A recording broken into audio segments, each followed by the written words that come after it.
नमस्कार। मैं अरुण के शर्मा, एनालिस्ट वन थॉट, आज फिर एक विषय पर आपसे चर्चा करना चाहता हूं। उससे पहले एक पोलाइट रिक्वेस्ट, आप मेरे चैनल को सब्सक्राइब करें और अगर मेरे विचारों से आप सहमत हों तो उसको शेयर और लाइक भी करें। आज हम बात करेंगे पीएम मोदी साहब के बारे में। उनका श्रीलंका में आज जो दौरा है वो तीसरे दिन में प्रवेश कर गया है और तीसरे दिन उन्होंने अनुराधापुर पहुंचकर रेल लाइन का उद्घाटन किया। जय श्री महाबोधि मंदिर भी जाएंगे और प्रधानमंत्री ने जो आज का और आखिरी दिन, तीसरा दिन का दौरा है, उसमें माहो ओमान थाई रेल लाइन का उद्घाटन करने अनुराधापुर पहुँचे हैं। इसके अलावा वो सिग्नल सिस्टम का भी इनॉग्रेशन करने जा रहे हैं। श्रीलंका के माहो जिले से ओमनथाई जिले के बीच यह rail line northern railway line का 128 किलोमीटर लंबा ये उसका हिस्सा है।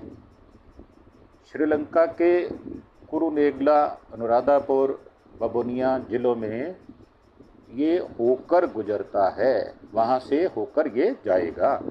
श्रीलंका सरकार ने रेलवे लाइन के आधुनिकीकरण और सुधार के लिए बहुत सारी परियोजनाएं शुरू की हैं और भारतीय संवैधानिक सार्वजनिक क्षेत्र की कंपनियां जो हैं आईक्रॉन इंटरनेशनल लिमिटेड, इस रेल खंड का जो डेवलपमेंट हो रहा है काम कर रही है।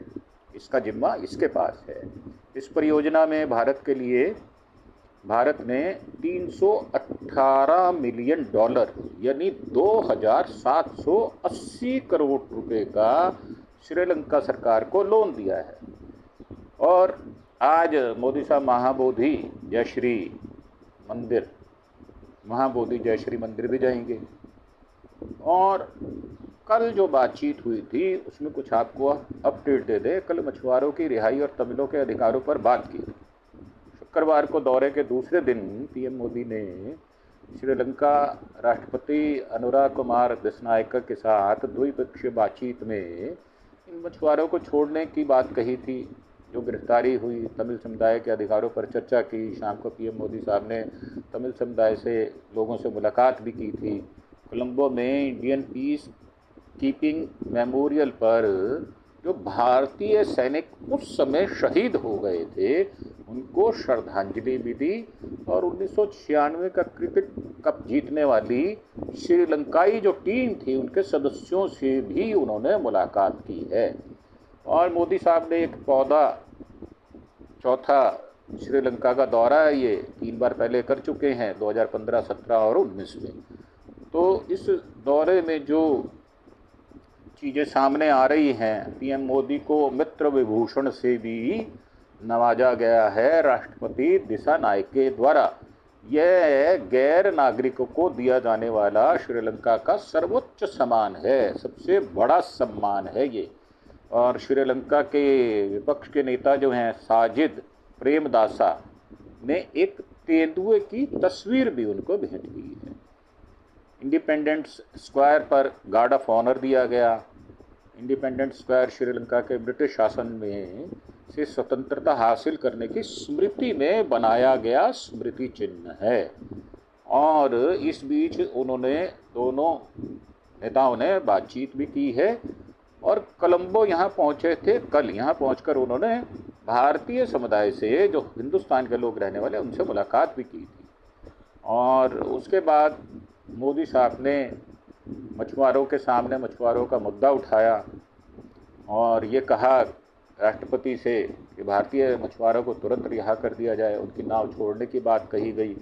उन्होंने इस बात पर सहमति जताई कि हमें इस मसले पर इंसानियत के साथ आगे बढ़ना चाहिए, मतलब ह्यूमैनिटेरियन ग्राउंड जो है वो हमको रखना पड़ेगा। हालांकि तमिल जो हैं इस मुद्दे पर मोदी साहब ने कहा कि उन्हें यकीन है श्रीलंका तमिलों की उम्मीद को पूरा करेगी, जो उन्होंने आस लगा रखी है उसको पूरा करेगी। श्रीलंका के संविधान तहत पूरे अधिकारों को लागू करेगी।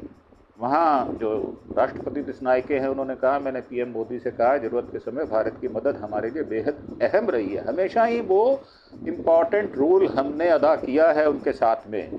उन्होंने कहा कि श्रीलंका अपने इलाके का इस्तेमाल भारत के सुरक्षा हितों के खिलाफ नहीं होने देंगे। जो मोदी साहब ने 7 अहम बातें कही हैं, मैं उस पर कुछ प्रकाश डाल दूं। भारत श्रीलंका के बीच डिफेंस कोऑपरेशन एग्रीमेंट पर काम पूरा हो चुका है। $100 मिलियन के लोन को ग्रांट में बदल दिया गया है। लोन पर ब्याज की दर को कम किया गया है। पूर्वी प्रांतों के विकास के लिए 65 करोड़ रुपए का एक पैकेज भी दिया गया है। तमिल समुदाय के लिए 10,000 घरों का निर्माण भी किया जाएगा। मछुआरों को तुरंत रिहा किया जाएगा, उनकी नामें वापस की जाएंगी और तमिलों को उनका पूरा अधिकार देने की बात भी कबूल ली गई है।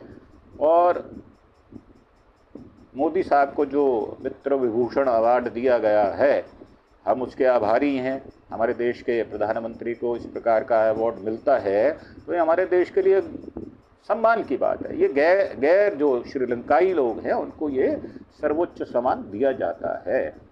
सम्मान केवल ये एक देश के प्रधानमंत्री का नहीं होता, ये 146 करोड़ जो हमारी भारत की जनता है, ये उनका सम्मान है। भारत श्रीलंका के बीच ऐतिहासिक संबंधों और गहरी मित्रता भी दिखाता है। अगर वो हमारे प्रधानमंत्री को इस प्रकार सम्मानित करते हैं तो ये हमारे लिए गर्व की बात होनी चाहिए। पहली विदेश यात्रा के लिए भारत को चुना था, उन्होंने पहला विदेशी मेहमान बनने का सौभाग्य मुझे मिला था। यह विदेशी संबंधों की गहराई का प्रतीक है। मोदी जो हैं वो मित्र विभूषण पाने वाले चौथे व्यक्ति हैं। इससे पहले महमूद अब्बास फिलिस्तीन के राष्ट्रपति थे, उनको 2 जनवरी 2014 को दिया गया था। यासर अराफात जो कि बहुत ही पॉपुलर जो थे, फिलिस्तीन के राष्ट्रपति थे, श्रीमती इंदिरा गांधी से उनका बहन भाई वाला रिश्ता बन गया था, बहुत इज्जत करते थे वो। और हमारे देश भारत में भी यासर अराफात साहब का बहुत सम्मान लिया जाता है, सम्मान से उनकी बात की जाती है। ऐसे ही मोहम्मद अब्दुल गयूम जो मालदीव के राष्ट्रपति थे, 13 फरवरी 2008 में उनको भी दिया गया था। जो यासर अराफात साहब को दिया गया था वो 2 जनवरी 2014 में उनके मृत्यु के उपरांत दिया गया था। अब शामपुर और ऊर्जा प्रोजेक्ट का जो उद्घाटन किया मोदी साहब ने और दिसनायके साहब ने, उसके विषय में बात करते हैं। संयुक्त रूप से इसका उद्घाटन किया गया, वर्चुअल उद्घाटन किया गया। शामपुर में एक 120 मेगावाट मतलब 50 मेगावाट की प्रथम चरण में किया जाएगा, 70 मेगावाट का दूसरा चरण होगा। सौर ऊर्जा का ये प्रोजेक्ट है, श्रीलंका के पूर्वी त्रिकोमाली जिले में स्थित है। मैंने कल भी इस विषय में बात की थी। भारत की नेशनल थर्मल पावर एनटीपीसी ने इसका जिम्मा लिया है पूरा करने का। श्रीलंका की सेलोन इलेक्ट्रिसिटी बोर्ड सीईबी ने के साथ मिलकर इसको डेवलप किया जा रहा है। प्रोजेक्ट का मकसद श्रीलंका को ऊर्जा की ज़रूरतों को पूरा करना, जीवाश्म ईंधन पर निर्भरता कम करना, नवीनीकरणीय ऊर्जा को बढ़ावा देना, ये उद्देश्य रहेगा। जो पहली बार जो इंडिपेंडेंस स्क्वायर पर ये जो दिया गया है पीएम मोदी साहब को अवार्ड, हम इसका धन्यवाद करते हैं। और उनको तोपों की सलामी भी दी गई। उस समय अधिकारियों के मुताबिक श्रीलंका ने मेहमान नेता का इंडिपेंडेंस स्क्वायर पर ऐसा भव्य स्वागत किया जो देखने लायक था। ब्रिटिश शासन से स्वतंत्रता हासिल करने की स्मृति में बनाया गया था इसको, और विदेशी नेताओं का स्वागत आमतौर पर यही किया जाता है। भंडार नायके मेमोरियल इंटरनेशनल कॉन्फ्रेंस हाल में भी होता रहा है। जो बाहर के लोग, जो डिग्नेटरीज आते हैं या जो राष्ट्रीय अध्यक्ष या प्रधानमंत्री आते हैं, ये उनका भी सम्मान यहाँ पर किया जाता है। 6 मंत्रियों से एयरपोर्ट पर 6 मंत्रियों ने उनका स्वागत किया। और रात थाईलैंड के दौरे के बाद श्रीलंका पहुंचे थे और 6 मंत्रियों ने उनको रिसीव किया एयरपोर्ट पर, जिनमें विदेश मंत्री विजिता हैरात, स्वास्थ्य मंत्री नालिंदा जयतिस्मा, श्रम मंत्री वहां के लेबर मिनिस्टर अनिल जैंता मत्स्य पालन मंत्री रामलिंगम चंद्रशेखर, महिला बाल विकास मंत्री, बाल मामलों की मंत्री सरोजा सावित्री पॉलराज और विज्ञान और प्रौद्योगिकी मंत्री किशांथा उबेर सेना शामिल थे। इस मौके पर भारी संख्या में भारतीय समुदाय के लोग भी थे। अब जिन 7 समझौतों के बीच मुहर लग गई है वो है भारत श्रीलंका के बीच रक्षा सहयोग समझौता, त्रिकोमाली को ऊर्जा केंद्र के रूप में विकसित करना, पूर्वी प्रांत के लिए बहुक्षेत्रीय अनुदान में सहायता पर करार हो चुका है, स्वास्थ्य चिकित्सा क्षेत्र में सहयोग पर करार अनुबंध हो चुका है, यूनिक डिजिटल आइडेंटिटी प्रोजेक्ट के बारे में भारत की भागीदारी रहेगी, ये बात सुनिश्चित कर ली गई है। भौतिक, डिजिटल और ऊर्जा कनेक्टिविटी को बढ़ावा दिया जाएगा, इसमें भारत सहयोग करेगा और लोन स्ट्रक्चर को अंतिम रूप भी दे दिया गया है। ये थी हमारी आज की पेशकश। आपको कैसी लगी आप कमेंट सेक्शन में जाकर अपने कमेंट भी करें, और अगर किसी को कोई प्रश्न भी पूछना हो तो हम उन प्रश्नों का भी जवाब देंगे। इसी के साथ फिर से एक बार विनीत प्रार्थना कि आप मेरे चैनल अरुण के शर्मा को, जो अरुण के शर्मा एनालिस्ट वन थॉट के नाम से है, उसको सब्सक्राइब करें, और अगर हमारी जानकारियां आपको उचित लगती हैं और सटीक लगती हैं तो इसे लाइक और शेयर भी करें। जय हिंद, जय भारत।